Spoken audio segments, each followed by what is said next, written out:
Hey folks, welcome back to the channel. Happy Catty Crypto here. So let's dive into an update on Lithosphere. Now there's a lot of people talking about Lithosphere, and as you can see from the title of the video, it's stated, could Lithosphere really burn 2.5 trillion coins? So pretty much what you need to first ask yourself is, how much does 2.5 trillion Lunar Classic coins cost? A good way to gauge this pretty quick is to just go and look at the hot wallet. It's really close to 2.5 trillion and it's currently sitting at just under 700 million US dollars. Okay, so 2.5 trillion, let's round it off for heaven's sake at 700 million US dollars. Okay, just to buy that many coins and then burn them. So whenever I see a project like this, what I actually do is just ignore it. And if it ever becomes a thing that's spoken about, people are looking into it, it's catching people's eye, I'll address it. And a lot of the times when I look at projects like this, I use many different tools. And I'm always double checking things, even when it comes down to the website. So let's go over to the article, and it says Lithosphere, finesse P2Earn roadmap for implementing Terra Classic and burning 2.5 trillion LUNC. So the next question I always ask myself is, do they actually support Terra Classic? Are they actually building on the blockchain? Will all of their transactions become part of our transaction system? Will it add to the burn tax that way? How do they intend on doing this? And if you read through it, it's all just a little bit shady. And then right down here at the bottom, you've got different websites, you've got white papers and stuff like that. So let's go over to the white paper, and then straight away we're greeted with two websites, lithosphere.network and then cajlabs.org. And I don't even need to read into this white paper, because before I start wasting my time looking into something like this, I'll always go and do more checks. So here we've got Kaj Labs, really pretty website, right? Really good look, oh, tip top. And this is where they get you. This is where it's so easy to trick someone in this day and age into thinking, you know, it's a fancy website, it's well built out and things like this. So what I'd always recommend is to take Kaj Labs and throw it into the Wayback Machine. Now this is June 2020.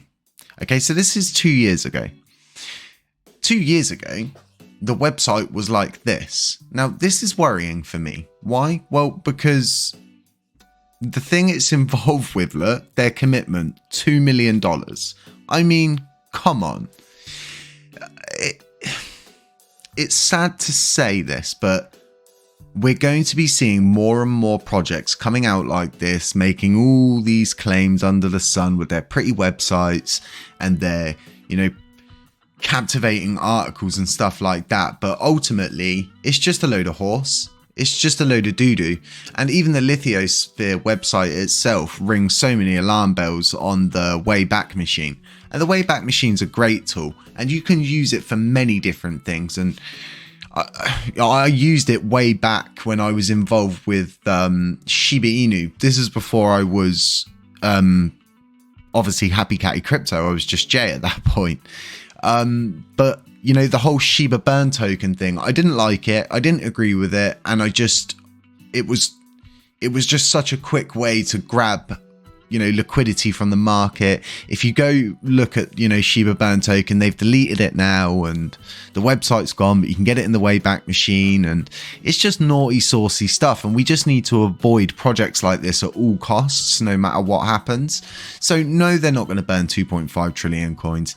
The game probably doesn't even exist. And if it does, you know, fair play to them. If they're true to their word of what they're doing, good on them. But from what I'm seeing, so many red flags. I know loads of other people have posted about it, but there's people asking my group about it and stuff like that. And it's just, there's so many red flags. I mean, come on.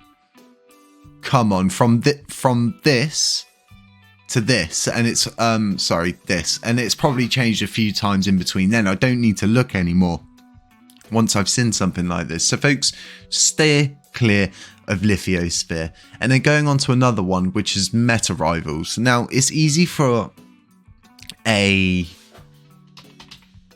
You know, it's so, like I've been explaining, it's so easy for a project right now to just see the boat sailing by with all this, you know, liquidity on it, all of the community on it. And I think I want to get on that boat. I want to get on that boat and I want to make some money. And not everybody's in this for the greater good of the community. And that much is obvious when you see stuff like this. And, you know, you could either get excited over something like this, or you could get excited over something like Exodus, which is just absolute insane graphics. I mean, absolutely insane graphics. And I'm not paid to do this. I was inspired to help them because I love the idea of having a metaverse that is run on Unreal Engine 5, and it's going to become a reality very soon. I just think people are unprepared for it. And like you're seeing, with this, you know, there's so many people out there that just want to trick, get money out of people, and it's all just one liquidity bubble for them to capture, burst and then run off, so to speak. And we're just not looking for that with Lunar Classic. We're looking for projects that want to be here for the long haul, projects that support building on chain. And it's the same with validators. When it's 20 days from now, you'll see new validators start to come on board. And what we hope to start seeing is validators that want to interact with the communities, interact with the blockchain, help bring liquidity to the blockchain, not take it away. And that's so important for people to understand that. Now, there's a huge back and forth kind of debate. And that's what I like to call these sorts of things, debates about the burn tax, about it being too high and stuff like that. And I always sit on the fence with these kind of things. And, you know, I want what's best for this community and I want what's best for this blockchain. And I'll always stand with the community on the decisions that they make because I'm here to support the greater good of the community. Now, reducing the burn tax is a video all in itself. In fact, I'm probably going to talk about it a bit in today's live stream. I'm going to try getting into more of a routine. A lot of influencers have said to me, you know, you should be doing at least 3-4 streams a week. And I think I should be. And I think we should start, like I said, looking at the overall picture of things, because things are starting to get quite interesting with XRP at the moment. And I like the idea that XRP possibly could just replace the SWIFT system. And if you don't know what the SWIFT payment system is, look it up, have a look. There's a few articles about it recently, and it's all very interesting. So folks, hopefully the webcam arrives today, so then this avatar in the corner is actually moving, arms, eyes will blink and everything like that. Technology's great, isn't it? It honestly is. So folks, stay safe out there, and you know, none of this is financial advice. I'm not a financial advisor, neither is the avatar, neither is the cats. And we'll catch you in the next one, and just stay safe out there, okay? I'm not going to DM you or anything like that. And like I always say, shoo.